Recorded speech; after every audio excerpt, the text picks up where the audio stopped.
542 this week, we're marking 100 years since American women received the right to vote. This is such an important series. It was a hard-fought battle, and in a lot of ways continues to be. ABC 15's Alison Rodriguez taking a look at the barriers that kept some women away from the polls, plus introducing you to those barrier breakers. Record rapid work by the legislature. That's how some papers describe the ratification of the suffrage movement in Arizona in February 1920. It was an historic moment, and while yes, women had won their right to vote in State 48, many were purposefully still being kept away. They could ask you to read a paragraph from the U.S. Constitution. And if you didn't do so to their liking, they could keep you from voting. Historian Heidi Osalier recounts how before suffrage was passed, Congress was blocking Arizona statehood. The committees that were looking into this there were too many men in sitting in bars all day, and there were too many people that didn't speak English. Which is why they put literacy barriers to keep Latinas and other women from voting, hoping it improved their chances, and it worked. There are a lot of Europeans as well who were not native English speakers, and they were naturalized and they were excluded as well. But those laws went on the books. The suffragettes went on record supporting that law, and it was a popular law. Even though Native Americans received U.S. citizenship in 1924, they would be prevented from voting in Arizona until 1948. It would be nearly 7 decades before Native American women were represented in the state Senate when Jamesita Peshlikai was elected in 2016. As the first Native American woman in the state Senate, it's my job to teach folks.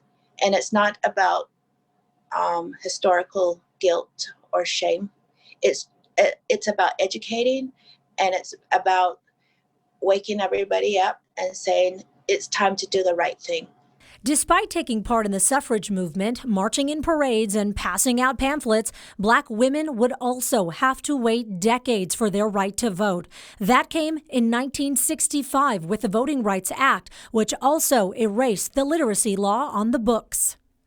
We were going through Jim Crow laws, black codes, incredible voter suppression, which ironically is very similar to what we're going through now. Representative Dr. Geraldine Peaton is currently the only African-American woman serving in Arizona state legislature. She says women of color in political offices still face racism from voters and even fellow lawmakers. No, it's not overt, but those little microaggressions that happen every day in our workplaces, they're there. So in terms of being comfortable and totally welcome, no. We still have some of those fights that we have always had, and we're still fighting to overcome them, but we will not let them discourage us. Roughly 80 years after the ratification of the suffrage amendment in Arizona, Rose Mofford made history as the first female governor of the state. But in the late 90s, Arizona was thrust into the national spotlight when 5 women were elected to the state's highest offices. Governor Jane D. Hull, Secretary of State Betsy Bayless, State Attorney General Janet Napolitano, Treasurer Carol Springer, and Superintendent of Public Instruction Lisa Graham Keegan, dubbed the Fab Five. And they're great photos of them. And Sandra Day O'Connor came out to issue the oath of office.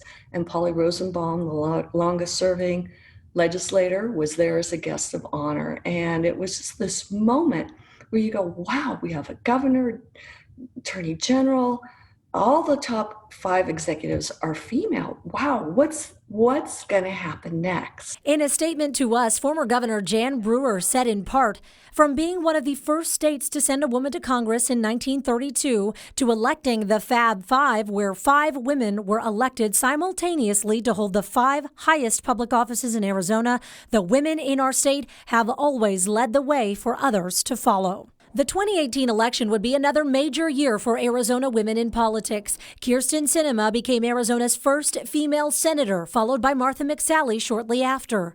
Women won races for Secretary of State, Superintendent of Public Instruction, and Kimberly Yee became the first Asian American woman to be elected to statewide office when she won the state treasurer's race.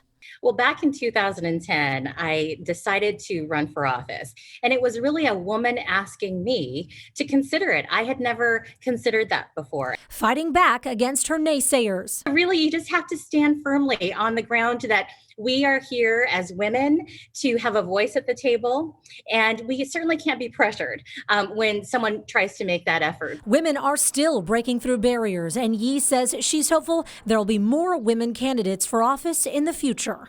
How important it is that we can make that difference when we do engage, when we do step up to the plate, and we do have that voice at the table. Really, it's such an important task that we really just have to continue to encourage women to make those choices. Allison Rodriguez, ABC 15, Arizona. I also think of Sandra Day O'Connor, of course, who has roots here in Arizona, lives in Phoenix, another trailblazer, the first female on the Supreme Court. Allison, thank you for this series. Tomorrow we take a look at the group aiming to unify young women voters of color and why this group holds so much potential power in shaping the political landscape.